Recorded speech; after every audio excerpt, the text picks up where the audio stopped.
LLL పుస్తకం number 5. చూడుము, వినుము మరియు జీవించుము. విషయ సూచిక. స్నేహితులారా, మీకు నా శుభాకాంక్షలు. ఈ పుస్తకములో రాసిన కథలు అన్నీయు దేవుని పుస్తకములో నుండి తీసి వ్రాయబడినవి. ఈ పుస్తకము ద్వారాగా మనము కొంతమంది గురించి తెలుసుకోగలం. ఎవరైతే అనేక శ్రమల్లో ఉన్న సమయాలలోని దేవుని సహాయం పొందారో అట్టి వారి గురించి మనము తెలుసుకోగలం. ఎప్పుడైతే మీరు ఒక రకమైన శబ్దము గాని లేక టంగ్ టంగ్ అని గంట గాని వింటారో అప్పుడు మీరు తర్వాత వచ్చే బొమ్మ వైపు చూడండి.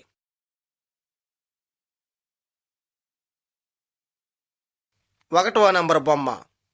ఇశ్రాయేలు ఇంట్లో సేనాపతి అయిన నయమాన్ అనే సైన్యాధిపతి. ఆనాటి దినములలో ఎలీషా అనే ఒక మహా గొప్ప వైద్యుడు ఉండేవాడు. ఒకరోజు నయమాన్ అనే సైన్యాధిపతి అతని ఇంటికి వచ్చాడు. అతడు సిరియా దేశపు రాజు దగ్గర సైన్యాధిపతిగా ఉండేవాడు.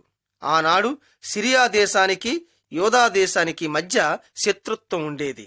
నయమాను గొప్ప సాహసవంతుడును శక్తిమంతుడునై ఉండేవాడు. కానీ అతని శరీరములో కుష్టు జబ్బు మాత్రం ఉండేది. కాబట్టి అతడు యూదా దేశానికి వచ్చాడు. కారణం, అతడు ఎలీషా అనే ఒక ప్రవక్త దగ్గరకు వెళ్ళినట్లయితే ఆయన తప్పకుండా అతన్ని స్వస్థత పరచగలడని విన్నాడు.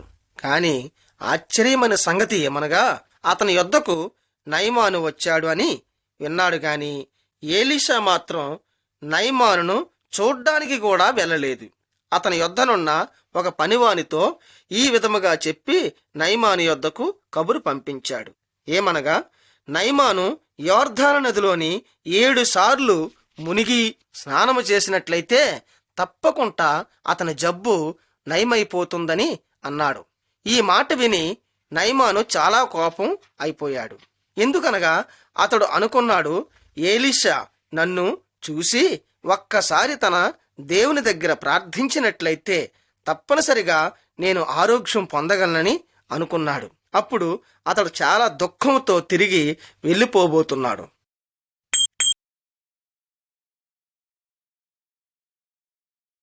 రెండవ నెంబరు బొమ్మ. యోర్దాను నది నీళ్ళలో నయమాను ములుగుట. అలా వెళ్ళిపోయే సమయంలోని నయమాను యొక్క పనివారు నయమానుతో ఇలా అన్నారు, అయ్యా, మీరతని మాటలకు కోపం గాని గర్వం గాని చూపించవద్దని వారు మనవి చేశారు. ఈ విధంగా చెప్పి వారు చాలా విధాలుగా మనవి చేసిన పిమ్మట వారు నయమానును ఎలీషా యొక్క మాటను మరియు ఆయన ఆదేశమును పాటించేలాగా చేశారు. పిమ్మట నయమాను యోర్దాను నదిలోని 7 సార్లు మునిగి లేచాడు. ఈ పటములో లేక ఈ బొమ్మలో మీరు చూడండి, నయమాను ఎంత ఆనందంగా ఉన్నాడో మరియు అతనికి ముందున్నట్టి సమస్త కుష్ఠరోగము లేక జబ్బు సంపూర్ణముగా బాగైపోయింది. ఎలీషా ఎంతటి మనిషికైనా సరే భయపడేవాడు కాదు. కారణం, అతడు గొప్ప దేవుని యొక్క విశ్వాసి. ఎందుకనగా నయమాను దేవుణ్ణి ఏమీ చేయలేడన్న సంగతి అతనికి బాగా తెలుసును. అయితే ఒక విషయం ఎలీషాకి బాగా తెలుసును. ఏమనగా, మన సమస్త సమస్యలు పోయి వాటి నుండి రక్షింపబడాలంటే తప్పకుండా దేవుని యందు మనం గొప్ప విశ్వాసం కలిగి ఉండాలని ఆయనకు తెలుసును.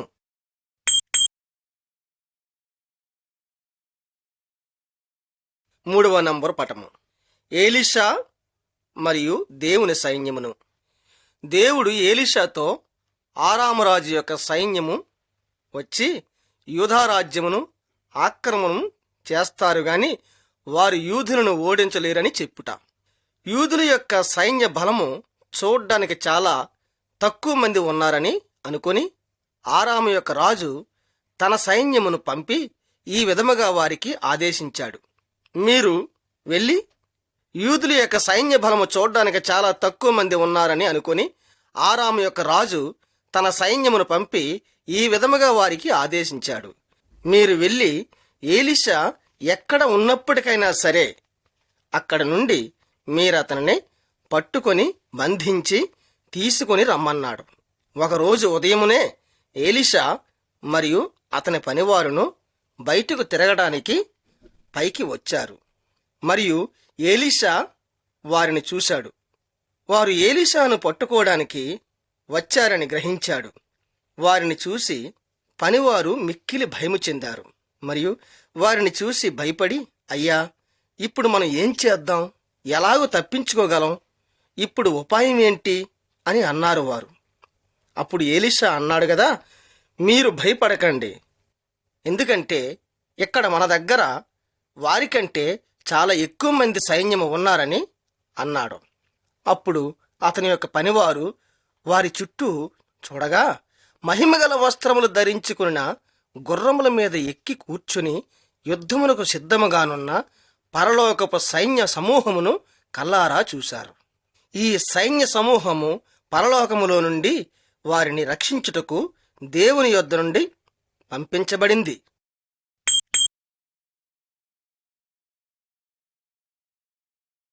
4వ నంబరు బొమ్మ. గ్రుడ్డివారైన సమూహముతో ఎలీషా. ఎప్పుడైతే ఆరామురాజు సైన్యము ఏలియాకు చాలా దగ్గరికి వచ్చినప్పుడు ఏలియా వారి గురించి ఇలా ప్రార్థించాడు, ప్రభువా, వీరి కళ్ళకు గ్రుడ్డితనము కలుగుజేయమని ప్రార్థన చేశాడు. అప్పటికప్పుడే వారందరి యొక్క కళ్ళు గ్రుడ్డితనం వచ్చింది. వారు గ్రుడ్డివారైపోయారు. అప్పుడు ఎలీషా వారి దగ్గరికి పోయి, మీరు నన్ను అనుసరించుడి అని ఆ గ్రుడ్డి సైన్యముతో అన్నాడు. నేను మిమ్మల్ని మీరు పట్టుకోవడానికి వచ్చిన వాని యొద్దకు తీసుకుని పోవుదనని అన్నాడు. ఎలీషా సమస్త సైన్యమును కూడా షోమ్రోను దేశానికి తీసుకుని వచ్చాడు. అప్పుడు అతడు మరి ఒకసారి వారి గురించి ప్రార్థన చేశాడు. ప్రభువా, వీరందరి యొక్క కళ్ళును తెరవమని ప్రార్థించాడు. వారి కళ్ళు విప్పి చూశారు. అలా చూడగా వారందరూ వారి యొక్క శత్రువుల ఎదుట నిలబడి ఉన్నారు. యోధారాజు సమస్త శత్రు సైన్యమును కూడా ఒకేసారి చంపేయాలని చూశాడు. కానీ ఎలీషా అందుకు ఒప్పుకొనక చంపకుండా వారికి భోజనము పెట్టమన్నాడు. ప్రియులారా లేక సహోదరులారా, ఎలీషా యొక్క దేవుడు చాలా గొప్పవాడు. అంతేకాదు సుమండి, ఆయన ఈ లోకములో ఉన్న సమస్త సైన్యముల కంటేనూ అధిక బలవంతుడు, శక్తిమంతుడు. కాబట్టి మనము గాని నిజంగా దేవుని నమ్మినట్లయితే శత్రువుల మీద మనం ఎటువంటి ప్రతికీడు చేయవలసిన అవసరం లేదు. అంతేకాదు సుమండి, ఆయన ఈ లోకంలో ఉన్న సమస్త సైన్యముల కంటేనూ అధిక బలవంతుడు, శక్తిమంతుడు. కాబట్టి మనము గాని నిజముగా దేవుని నమ్మినట్లయితే శత్రువుల మీద మనం ఎటువంటి ప్రతికీడు చేయవలసిన అవసరం లేదు. మనకు ఆయనే చేస్తాడు.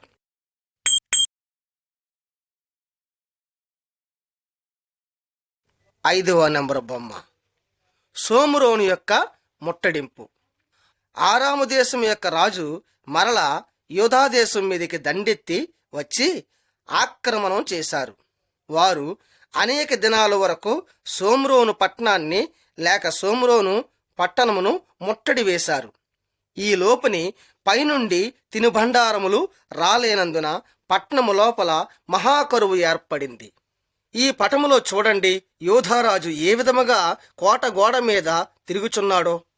2 స్త్రీలు వచ్చి అతని యొద్ద సహాయం కోసం ఆహారము గురించి అడుగుచున్నారు.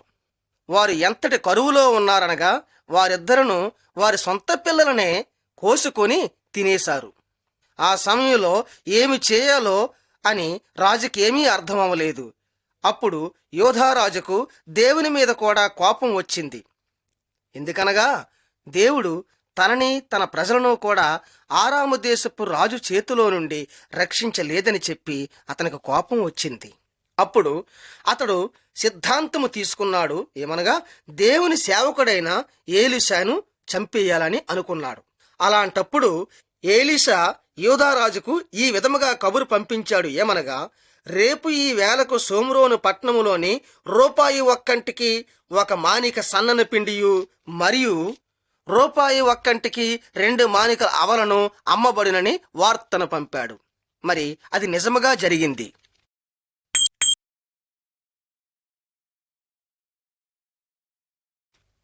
6వ నంబర్ బొమ్మ. 4 కుష్ఠరోగులు.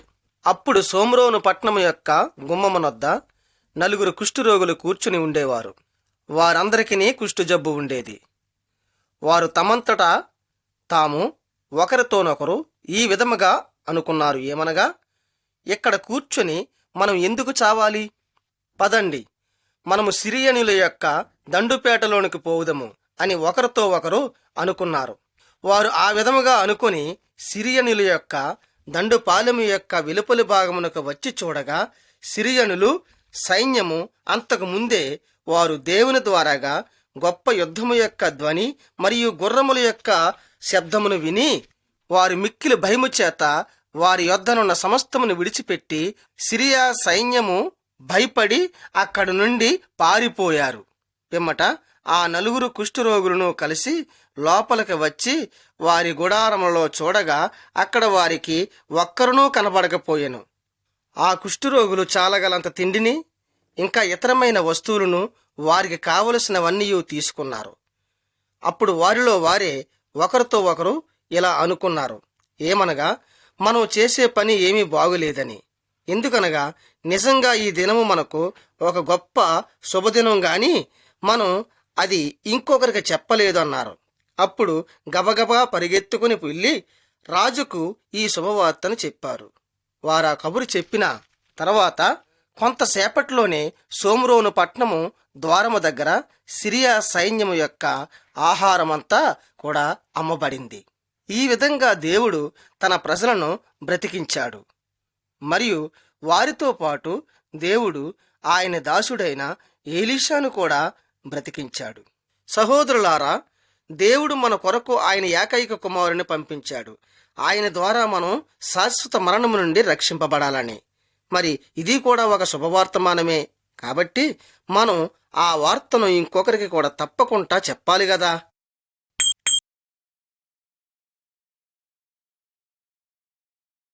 7వ బొమ్మ. దేవుని యొద్ద నుండి యోనా పారిపోవుట. ఏలియా మరణించిన తర్వాత యూదాదేశంలోని ఇంకొక ప్రవక్త ఉండేవాడు. అతని పేరు యోనా. దేవుడు యోనాతో అన్నాడు, నీవు ఈ మహానగరమైన నీనీవే పట్టణంలోనికి పోయి అందులో ఉన్న ప్రజలకు విరుద్ధముగా మాట్లాడుము. ఎందుకనగా ఇక్కడ నివసించుచున్న వారందరినూ కూడా చెడ్డవారేనని నాకు తెలుసును అన్నాడు.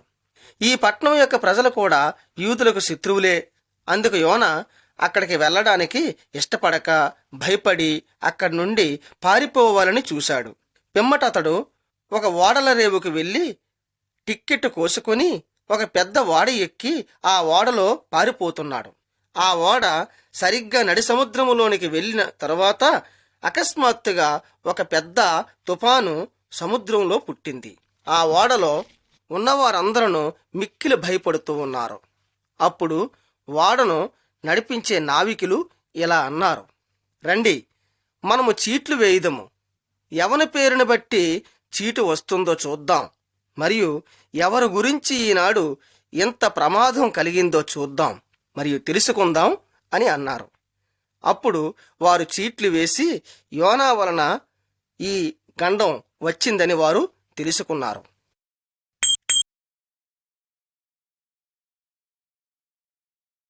8వ నంబరు బొమ్మ. యోనా మరియు పెద్ద చేప. అప్పుడు నావికులు అతనితో ఇలా అన్నారు, నువ్వు ఏం పని చేశావయ్యా? అప్పుడు యోనా అన్నాడు కదా వారితో, అయ్యా, నేను దేవుని యొద్ద నుండి దూరంగా పారిపోతున్నాను అన్నాడు. అయితే ఇప్పుడు మేము ఈ గాలి తుఫానుకు ఆపాలంటే ఏం చేయాలా అన్నారు. యోనా వారితో, మీరు నన్ను ఈ నడి సముద్రములోని పారేయమన్నాడు. కారణం, నాకు తెలుసును ఈ ప్రమాదము నా మూలంగానే మీకు వచ్చిందని. ఈ ప్రమాదం నాకు నేనే కారణమని చెప్పాడు. అయినప్పటికీ వారు యోనాను సముద్రములో పారవేయాలని కోరలేదు గాని ఉన్న కొలని ఆ గాలి తుఫాను పెరుగుతున్నందువలన ఉన్న కొలది ఆ గాలి తుఫాను పెరుగుతున్నందువలన వారే ఉపాయము లేనందువలన బట్టి చివరికి వారు యోనాను సముద్రములో పారవేశారు. అయితే వారు యోనాను నడి సముద్రములో పారవేసినప్పటికీ యోనా మాత్రం చచ్చిపోలేదు. ఈ పటములో లేక ఈ బొమ్మలో చూడండి ఎంత పెద్ద చేప వచ్చి యోనాను మృంగివేస్తుందో. ఆ తర్వాత యోన ఆ పెద్ద చేప కడుపులో 3 దినాలు ఉన్నాడు. పిమ్మట ఆ చేప యోనాను సముద్రపు ఒడ్డున వచ్చి ఆరిన స్థలంలో అతనిని క్రక్కివేసి వెళ్ళిపోయింది.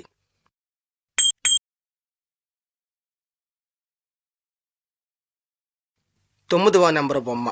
నీనీవేలో యోనా. దేవుడు యోనాతో మరలా చెప్పాడు, నీవు నీనీవే పట్టణానికి పోయి దేవుని వాక్యమును చెప్పమన్నాడు. అప్పుడు యోనా దేవుని మాట విన్నాడు మరియు అతడు నీనీవేకు వెళ్ళాడు. అతడు నీనీవేకు వెళ్ళి అక్కడ ఉన్న ప్రజలతో ఈ విధంగా అన్నాడు, 40 దినాల లోపల నీనీవే పట్టణం తప్పకుండా ధ్వంసం అయిపోతుందని అన్నాడు. ఆ మాట విని రాజుతో సైతముగా సమస్త ప్రజలను కూడా సహాయం కోసం దేవుని దగ్గర ఏడుస్తూ ప్రార్థన చేశారు. మరియు వారందరూ వారి చెడ్డ మార్గముల నుండి విడిచిపెట్టి మారు మనసు పొంది దేవుని మార్గములోనికి తిరిగి వచ్చినారు. అందుగురించి దేవుడు నీనీవే మహానగరాన్ని ధ్వంసం చేయలేదు. ప్రియమైన సహోదరి సహోదరులారా, స్నేహితులారా, చూడండి, నీనీవే పట్టణస్థులందరూ కూడా చెడ్డ మార్గములో జీవించేవారు, కానీ వారు యోనా మాట విని దేవుని తట్టు తిరిగినారు. కాబట్టి దేవుడు నీనీవే పట్టణాన్ని ధ్వంసం చేయలేదు, మానుకున్నాడు. కాబట్టి సహోదరులారా, మనమందరమును కూడా ఆ యోనా లాంటి వారమే మరియు నీనీవే పట్టణస్థుల్లాంటి వారమే కదా. మనమందరమును దేవుని మార్గమును విడిచిపెట్టి ఆయన ఆదేశమును పాటించకుండా మన ఇష్టానుసారముగా చెడ్డ త్రోవల్లో జీవిస్తున్నాం, చెడ్డ కార్యక్రమాలు చేస్తున్నాం. కాబట్టి మనం శిక్షకు పాత్రులం. కానీ దేవుడు మనల్ని ప్రేమించుచున్నాడు కాబట్టి ఆయన తన కుమారుడైన యేసుక్రీస్తును మన యొద్దకు పంపించాడు. ఎందుకనగా మనము ఆయన మాటలను వినాలని మరియు మనము మన పాప మార్గములను విడిచిపెట్టి ఆయన తట్టు తిరగాలని. మరియు యేసు మన కొరకు తన ప్రాణము కూడా పెట్టాడు, మనము జీవించాలని. ఆయన యోనా ఏ విధముగా అయితే చేప కడుపులో ఉన్నాడో అదే విధముగా యేసు కూడా 3 దినాల వరకు సమాధిలో ఉన్నాడు. 3 దినాల తర్వాత యేసు సమాధిని గెలిచి మరణాన్ని ఓడించి సమాధి నుండి సజీవుడిగా లేచాడు. కాబట్టి మనం ఎంతమందిమైతే మన పాప మార్గములు విడిచిపెట్టి దేవుణ్ణి అనుసరించామో మనమందరమును కూడా ఆయన కుమారుని ద్వారా రక్షింపబడి మనం ఆయన అనంత జీవమును పొందాం మరియు పొందుతాము.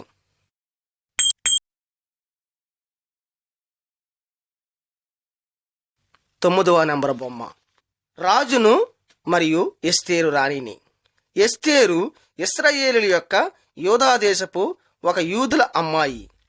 ఈ ఎస్తేరు యొక్క తల్లిదండ్రులు చనిపోయిన పిమ్మట ఆ అమ్మాయిని పోషించే బాధ్యత వాళ్ళ చిన్నాన్నగారైన మొర్దెకై తీసుకున్నాడు. వీరు పూర్వము ఒకప్పుడు మొర్దెకై ఎస్తేరును కూడా చెరపట్టబడిన వారే పారసీకీయుల దేశములో ఉన్నారు. ఆనాటి పారసీకుల యొక్క రాజు మిక్కిలి పరాక్రమగల రాజుగా ఉండేవాడు. ఆయన రాజ్యములలో ఉన్నవారందరూ ఆయనకు భయపడేవారు.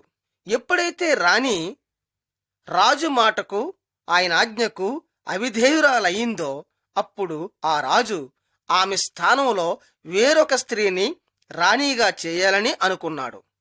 అప్పుడు ఆయన తన రాజ్యములలో ఉన్న అందమైన స్త్రీలనందరినీ అనగా అమ్మాయిలనందరినీ కూడా తన కోటకి రప్పించాడు. వారందరిలో నుండి ఆ రాజు ఎస్తేరును రాణిగా కోరుకున్నాడు మరియు ఆయన ఎన్నుకున్నాడు. అయితే ఎస్తేరు రాణి మాత్రం అంతవరకు ఆమె ఒక యూదురాలను సంగతిని ఎవ్వరికీ చెప్పలేదు.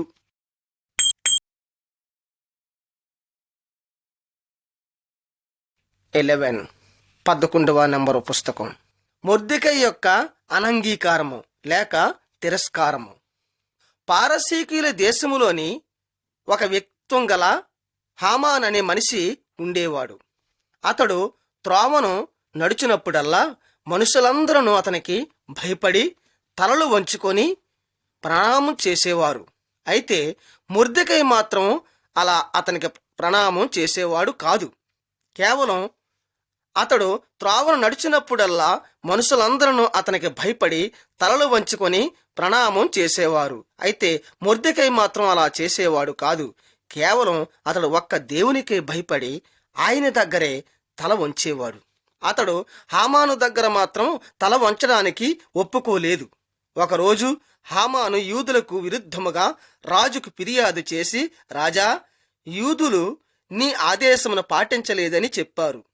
ఆ తరువాత హామాను రాజుగారికి చాలా ధనమునిచ్చి అతడు చేసిన క్రొత్త నియమాన్ని, తన కుట్రను రాజు ద్వారాగా పాస్ చేయించుకున్నాడు. ఆ తరువాత హామాను సమస్త దేశవాసులకు ఆ వార్తను ఈ విధముగా ప్రకటన చేయించాడు.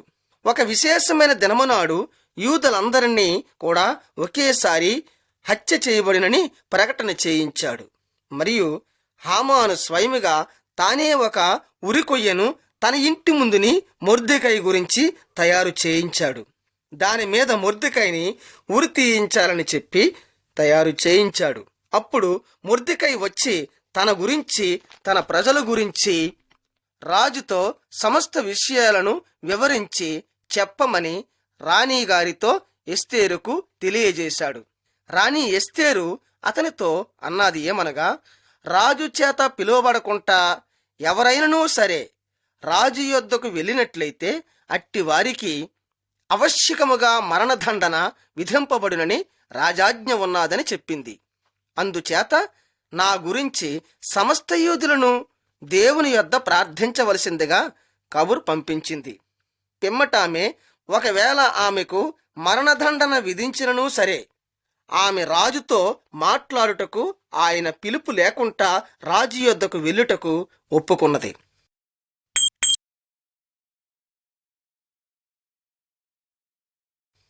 12వ నంబరు బొమ్మ. ఎస్తేరు రాణి చేయించిన విందు. దేవుడు యూదుల యొక్క ప్రార్థన ఆలకించి వారికి ప్రతిఫలమిచ్చాడు, అనగా జవాబునిచ్చాడు. మరియు రాజు ఎస్తేరును రాణిగా అంగీకరించాడు. ఒక దినం ఆమె రాజుకు విందు చేసి ఆహ్వానం చేసింది.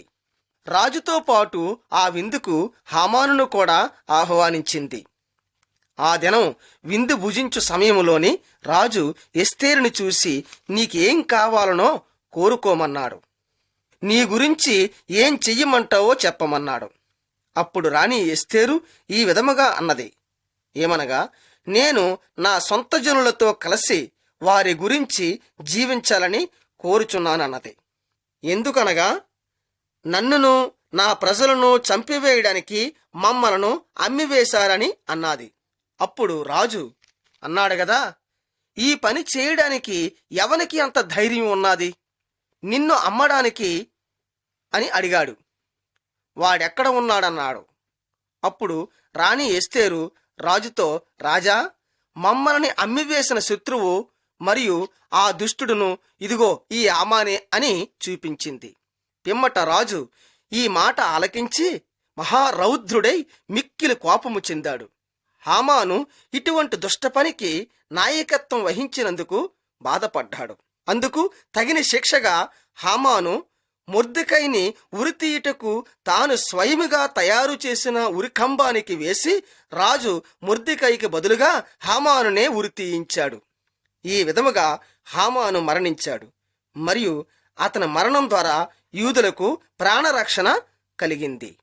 ప్రియులారా, సహోదరులారా, రాణి ఎస్తేరు తాను మరణించడానికి కూడా వెనుకాడలేదు. ఆమె సిద్ధంగా ఉండేది.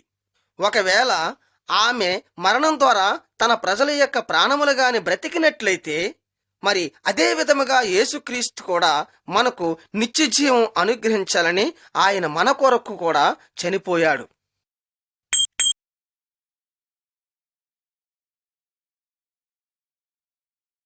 13వ నంబర్ బొమ్మ. దానియేలును అతని స్నేహితులను. ఈ పటములో మీరు దానియేలును అతని 3 స్నేహితులను చూడగలరు. వారందరూ యూదులే. వారిని వారి శత్రువులు బంధించి దాసులుగా చెరపట్టి బాబేలు దేశానికి తీసుకుని పోయారు. బాబేలు యొక్క రాజు వారిని తన కొరకు పనిచేయాలని కోరాడు. అందుగురించి వారికి బాబేలు యొక్క దేశపు భాష మరియు వారి దేశం యొక్క ఆచార వ్యవహారములను, రీతి రివాజులను, అలవాట్లు వీరు నేర్చుకోవలసి వచ్చింది. కానీ వారు రాజు భోజనమును మాత్రము తినుటకు ఒప్పుకోలేదు. యూదుల ఆచారం మరియు నియమం ప్రకారముగా అది వారు తినుటకు వారి ఇష్టము పడలేదు, వారికి నిషేధము. ఎందుకనగా వారికి బాగా తెలుసును దేవుని ఆజ్ఞలను మరియు ఆయన ధర్మశాస్త్రమును పాటించాలని, వాటిని మన్నించాలని వారికి తెలుసు. అందుచేత వారన్నారు, మేము కేవలము ఆకుకూరలను కాయగూరలను మాత్రమే తింటాం, మరి మంచినీళ్లు త్రాగుతాం అన్నారు. అయితే ఎవరైతే వారి దేహ సంరక్షణ చేస్తూ ఉండేవారో అతడు ఈ మాటకు భయపడ్డాడు.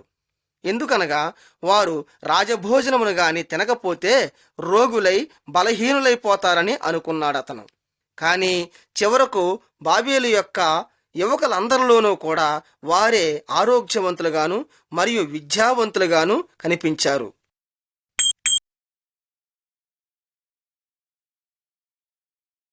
14వ నంబరు బొమ్మ. బాబేలు యొక్క రాజును మరియు దానియేలును.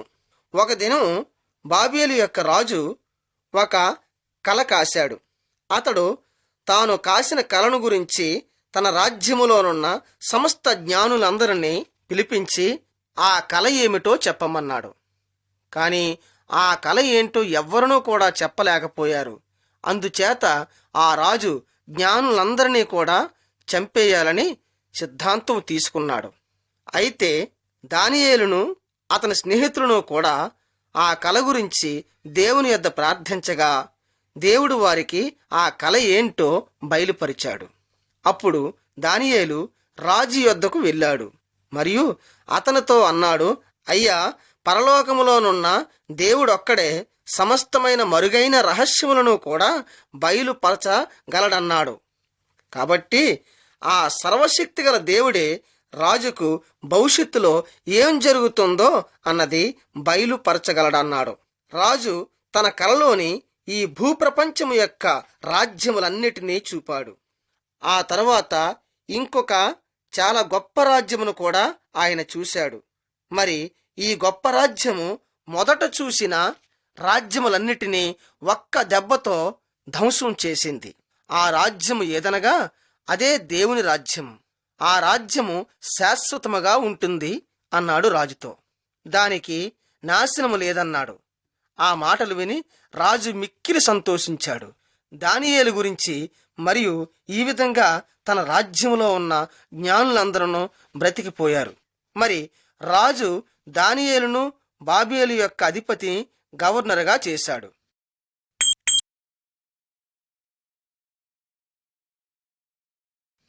15వ నంబర్ బొమ్మ. బంగారపు ప్రతిమ. బబులోను యొక్క ఒకప్పుడు ఒక పెద్ద బంగారపు బొమ్మను ప్రతిమను తయారు చేయించాడు. ఆ తర్వాత రాజు తన అధిపతులు అందరినీ ఆ ప్రతిమను చూచుట కొరకు పిలిపించాడు. రాజు యొక్క అధికారులు, ఉద్యోగస్తులు ఈ విధముగా అందరికీ ఆజ్ఞాపించి చెప్పినదేమనగా, ఎప్పుడైతే మీరు వాయిద్యములు వింటారో అప్పుడు మీరందరూ నేలకు వంగి సాగిలపడి ఆ బొమ్మకు నమస్కారం చేయవలెను, లేక నమస్కరించవలెను. అలాగున నమస్కారము చేయని వారిని మండుచున్న అగ్నిగుండములోని పడవేయబడును అని వారు ప్రకటించారు. అయితే ఈ విషయంలో దానియేలును అతని 3 స్నేహితులను కూడా ఆ బంగారపు ప్రతిమకు మ్రొక్కుటకు అంగీకరించలేదు. వారు వారి దేవుడినే ఆరాధించారు. అది చూసిన కొంతమంది రాజు యొద్దకు వెళ్ళి రాజుతో ఫిర్యాదు చేసి, రాజా, కొంతమంది యూదులు మీ ఆదేశమును పాటించలేదు, మన్నించలేదు, మరియు వారు మీరు నిలబెట్టించిన బంగారము ప్రతిమకు వారు సాగిలపడి నమస్కరించలేదు అని అన్నారు. దానికి మ్రొక్కి ఆరాధించలేదన్నారు.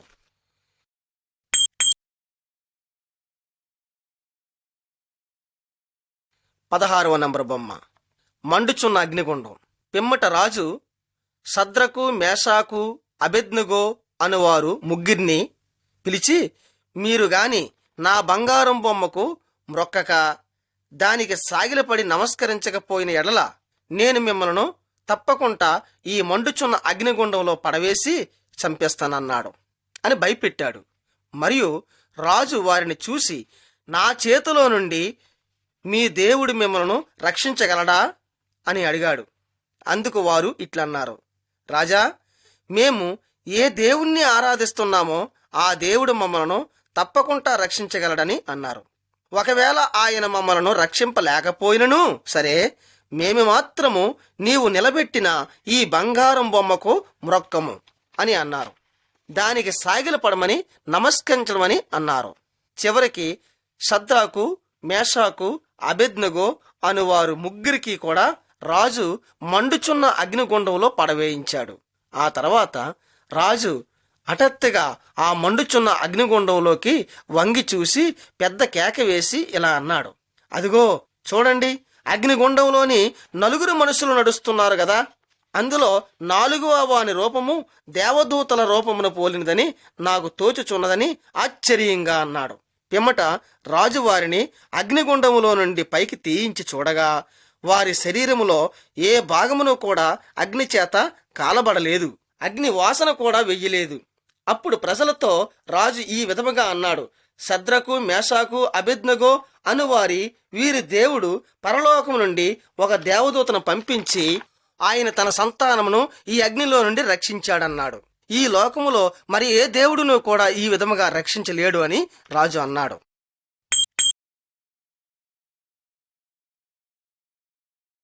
17వ నంబరు బొమ్మ. దానియేలు దేవుని స్తుతించుట. బబులోనులో దానియేలు ఒక గొప్ప అధికారము కలిగిన వ్యక్తిగా ఉండేవాడు. అందుచేత రాజు యొద్దనున్న ఇంకా ఉన్నున్న ఉద్యోగులను, ప్రధానులు, అధికారులు కూడా దానియేలు మీద చాలా అసూయగా ఉండేవారు. రాజ్యం యొక్క సమస్త కార్యక్రమంలో ఎప్పుడునూ ఎటువంటి దోషము కూడా దానియేలు యందు కనిపించేది కాదు. మరియు అతడు రాజు యొక్క ఏకాంతమైన, నమ్మకస్తుడైన, విధేయుడైన కార్యకర్తగా లేక ఉద్యోగిగా ఉండేవాడు. అప్పుడు దానియేలు శత్రువులందరూ కలిసి రాజు యొద్దకు వెళ్ళారు.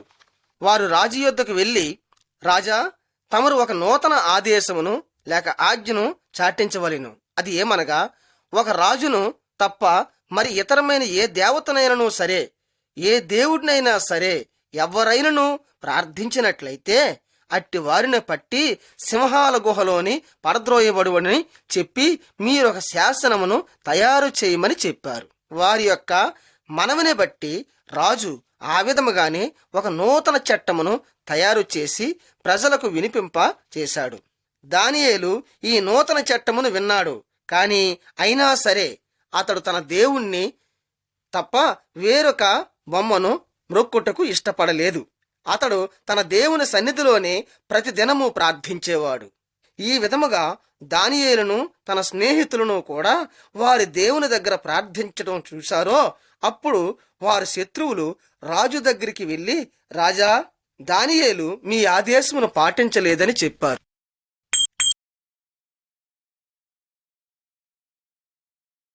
18వ నంబరు బొమ్మ. సింహాల గృహలోని దానియేలు. రాజు దానియేలును సింహాల గృహలో పడవేయుటకు ఎంతమాత్రమూ ఇష్టం లేకపోయినా సరే తాను తయారు చేసిన తన చట్టమును, ఆదేశమును మార్చలేకపోయాడు. కాబట్టి చివరికి రాజు దానియేలును తన స్నేహితులను కూడా సింహాల గుహలో పడవేయించాడు. ఆ మరుసటి దినమున ఉదయమనే లేచి రాజు సింహాల గుహ దగ్గరికి పోయి మిక్కిలి ఆతురతగా దానియేలును పేరు పెట్టి పిలుస్తున్నాడు. అతడు దానియేలును పిలిచి, దానియేలు, నీ దేవుడు నిన్ను సింహాల నోట నుండి రక్షించగలిగాడా అని అడిగాడు. అందుకు దానియేలు ప్రత్యుత్తరముగా, రాజా, మా దేవుడు స్వర్గదూతను పంపించి సింహముల యొక్క నోళ్లను మూయించి మమ్మల్ని రక్షించాడు అన్నాడు.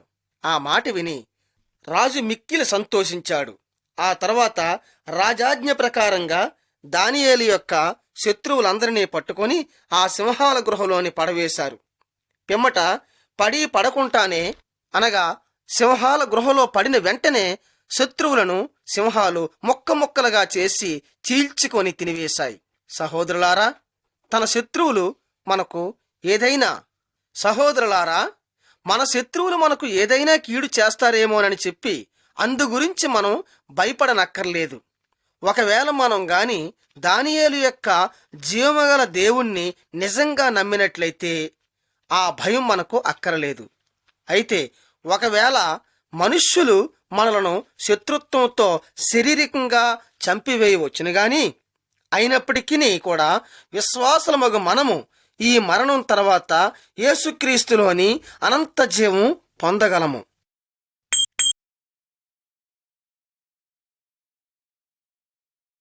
19వ నెంబరు బొమ్మ. బబులోను రాజు ఎదుట నెహమ్యా. నెహమ్యా ఒక విశ్వాసమైన యూదుడు. దానియేలు తరువాత అతడు బబులోను రాజు యొద్ద ఉండేవాడు. యెరూషలేము పట్నం అతని వంశస్థుల యొక్క మూల పురుషుల పట్నం. అది ఒకప్పుడు సంపూర్ణముగా ధ్వంసమైపోయింది. అక్కడ నివసించుచున్న యూదులందరూ కూడా మిక్కిలి శ్రమలోను చాలా కష్టాల్లోనూ ఉన్నారు లేక ఉండేవారు. బబులోను యొక్క రాజు యొద్దనే నెహమ్యా అనే ఒక నౌకరు ఉండేవాడు. నెహమ్యా ఒకనాడు పానపాత్రను పట్టుకుని రాజు దగ్గరికి వెళ్ళాడు. అప్పుడు రాజు అతని ముఖమును చూచి గమనించి, ఈ దినము నీ ముఖం ఇంత విచారముగా ఉండుటకు కారణమేమని నెహమ్యాను అడిగినాడు. అతడు రాజుతో యెరూషలేము గురించి, యూదుల యొక్క అవస్థ గురించి వివరముగా చెప్పాడు. అప్పుడు రాజు అతనితో నీవేమి చేయాలని కోరుచున్నావని అడిగాడు. పిమ్మట నెహమ్యా మౌనంగా ప్రార్థన చేసుకుని రాజుతో ఇలా అన్నాడు: అయ్యా, నన్ను నా తండ్రి ఇంటికి పంపించండి. నేను వెళ్ళి పాడైపోయిన నా పట్టణాన్ని తిరిగి కట్టించుకోవడానికి అని అన్నాడు. దేవుడు అతని ప్రార్థన ఆలకించాడు. రాజు నెహమ్యాను తన పితరుల దేశమునకు, తన సొంత దేశానికి వెళ్ళడానికి అనుమతినిచ్చాడు లేక పంపించాడు.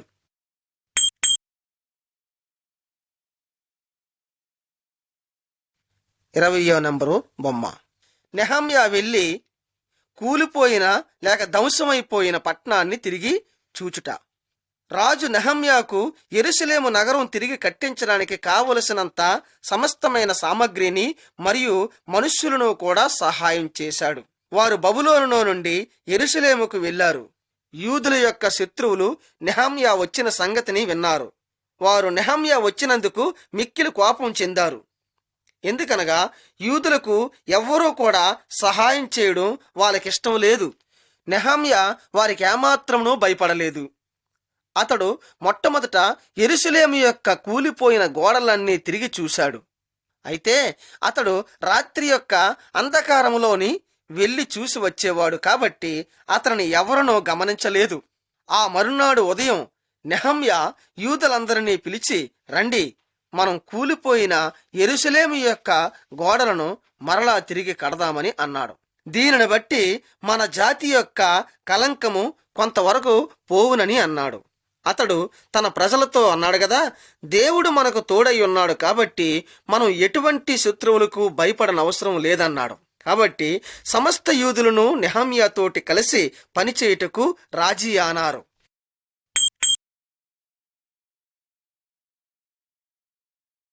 21వ నెంబరు పటము.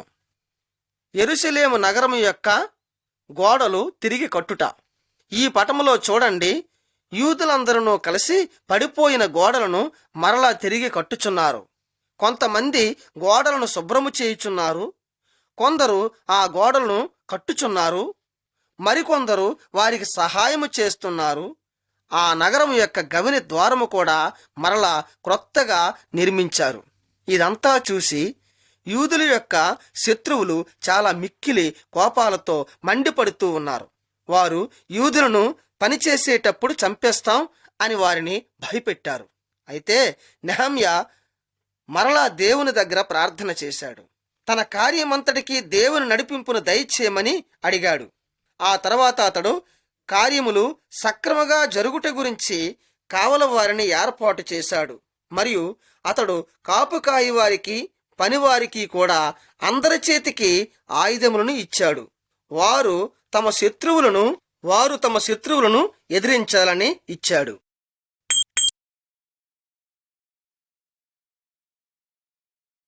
22వ నంబరు బొమ్మ.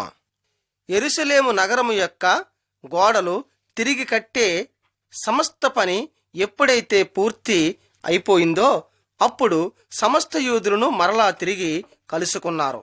అప్పుడు దేవుని యాజకుడు ఎజ్రా బైబిలులో నుండి చదివి దేవుని వాక్యం వినిపించాడు.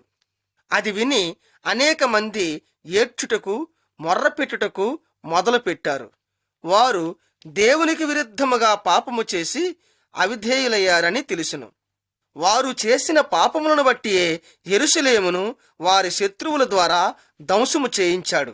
కాబట్టి యూదులు వారి వారి పాప మార్గముల నుండి తిరిగి దేవుణ్ణి అనుసరించడానికి మారు మనసు పొందారు. మరియు నెహమ్యా వారితోటి, మీరు దుఃఖించకండి, దేవుని యందు ఆనందమే మీకున్న బలమని అన్నాడు. సహోదరులారా, మీ జీవితంలో ఆనందం ఉన్నదా? మనం గాని దేవుని ఆజ్ఞలను మన్నించి వాటిని అనుసరించినట్లయితే, వాటి ప్రకారంగా జీవించినట్లయితే దేవుడు మనకు తప్పకుండా ఆయన ఆనందమును, బలమును, శక్తిని ఇస్తాడు. నేను నెహమ్యా యొక్క దేవుని గురించి మీకు చెబుతాను, వినండి.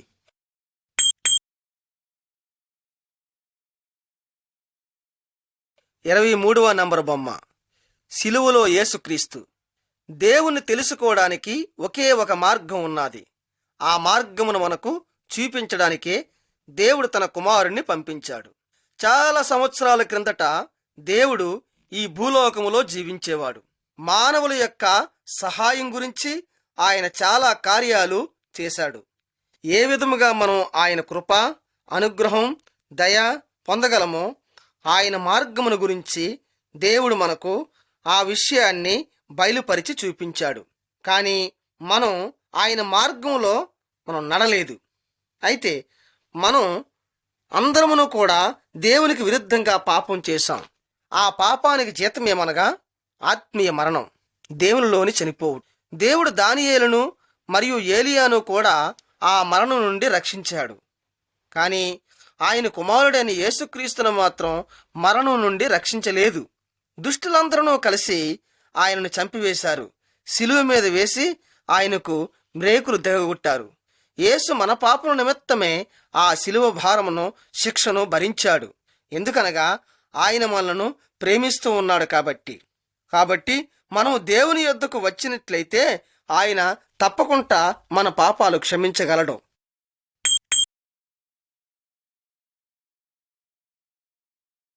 24వ నంబరు బొమ్మ. యేసు మనకు అనంత జీవం యొక్క మార్గమును చూపించుట. ఏ విధముగా? ప్రియులారా, మానవ జీవితం సాధారణంగా చాలా పెద్ద పొడవైనది మరియు చాలా కఠినమైనది.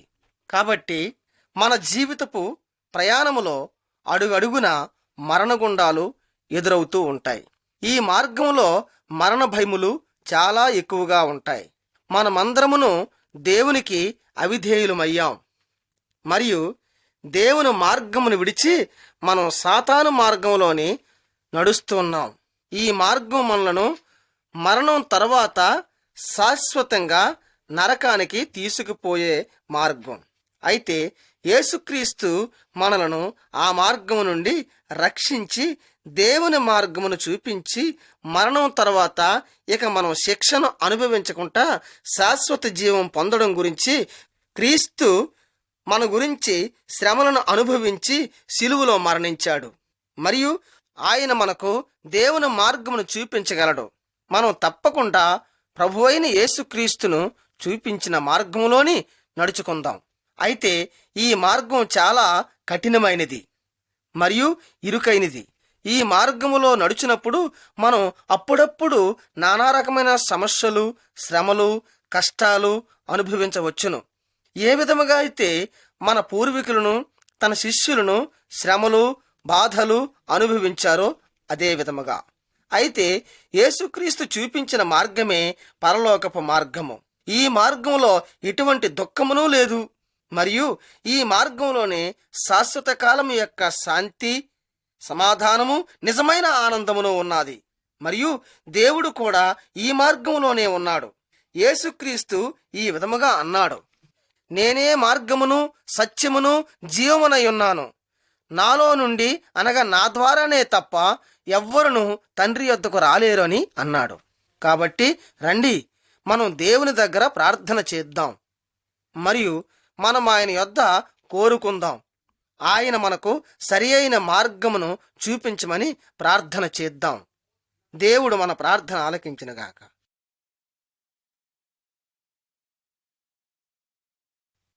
కోరి